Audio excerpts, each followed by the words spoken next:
আসসালামু আলাইকুম প্রিয় ভিউয়ার্স, আশা করছি যে যেখানে আছেন সবাই সুস্থ আছেন। আমি শাপলা কিচেন অ্যান্ড ব্লগে আপনাদেরকে আরও একবার স্বাগত জানাই। অনেক দিন পরে একটা ভিডিও নিয়ে আসলাম। আসলে অনেক ব্যস্ততার মাঝে কয়েকদিন ভিডিও করা হয়নি। আজকে অনেক দিন পরেই চলে আসলাম একটা ভিডিও নিয়ে। আশা করছি আপনাদের ভালো লাগবে। তো চলুন চলে যাই মূল রেসিপিতে। আজকে আমি ডিমের একটা তরকারি করে দেখাবো। আশা করছি আজকে রেসিপিটা আপনাদের ভালো লাগবে। আর ভালো লাগলে প্লিজ লাইক, কমেন্ট এবং বেশি বেশি করে শেয়ার করে দেবেন। এখন আমি কড়াইতে তেল দিয়ে দিয়েছি আর এর মধ্যে একটু লবণ আর হলুদ দিয়ে দিলাম।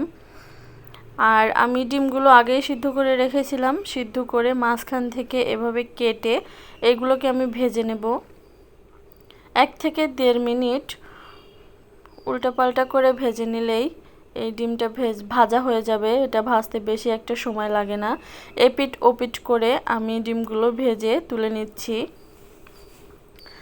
ডিমগুলো ভেজে আমি তুলে নিয়েছি আর ওই তেলের মধ্যেই আমি আলুগুলো দিয়ে দিয়েছি।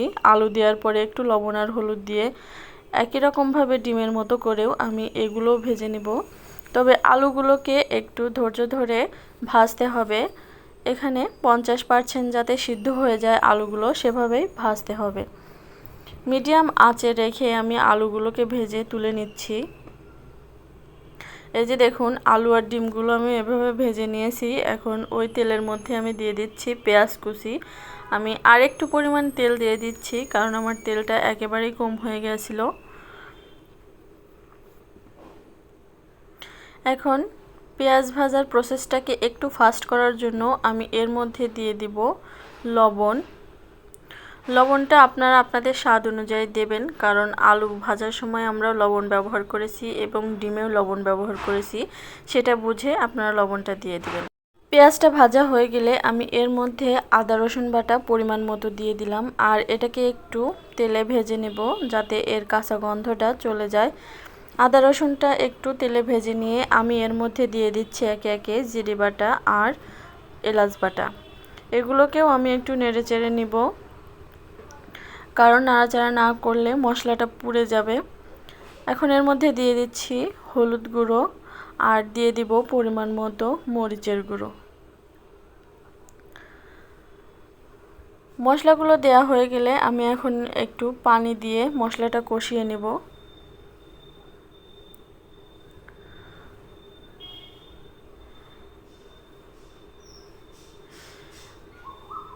এখন আমি আগে থেকে ভেজে রাখা আলুগুলো এর মধ্যে দিয়ে দিচ্ছি।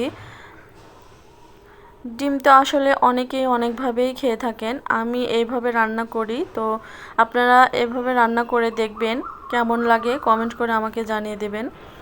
তো মশলাটা আলুর সাথে মিশিয়ে আমি একটু কষানোর জন্য পানি দিয়ে ঢাকনা দিয়ে ঢেকে কিছুক্ষণ রান্না করব এভাবে, আর মাঝে মাঝে এভাবে ঢাকনা তুলে নেড়ে দেব।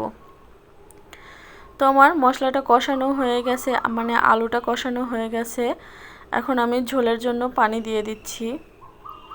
পানিটা আপনারা আপনাদের পরিমাণ মতো দিয়ে দেবেন। যে যতটুকু ঝোল পছন্দ করেন সেই বুঝে পানিটা দিয়ে দিবেন। ঝোলটা দিয়ে দেওয়ার পরে আগে থেকে ভেজে রাখা সেই ডিমগুলো আমি এভাবে দিয়ে দিচ্ছি। আর ডিমগুলো দিয়ে কিন্তু বেশি নাড়াচাড়া করা যাবে না।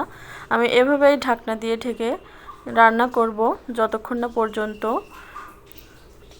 এরকম চলে আসে, মানে আমি এতটুকুই ঝোল রাখবো। তো এখন আমি উপর থেকে কিছু ভাজা মশলা ছিটিয়ে দিলাম। এখানে সাদা মানে এলাচ, জিরে, এগুলো আমি ভেজে, মানে গরম মশলাতে আর যেগুলো থাকে আর কি, সেগুলো ভেজে আমি গুঁড়ো করে রেখেছিলাম। সেগুলো উপর থেকে ছিটিয়ে চুলাটা আমি অফ করে পরিবেশন করছি। এই যে এই রকম হয়েছে। আশা করছি ভালো লেগেছে। ভালো লাগলে প্লিজ আমার চ্যানেলটা সাবস্ক্রাইব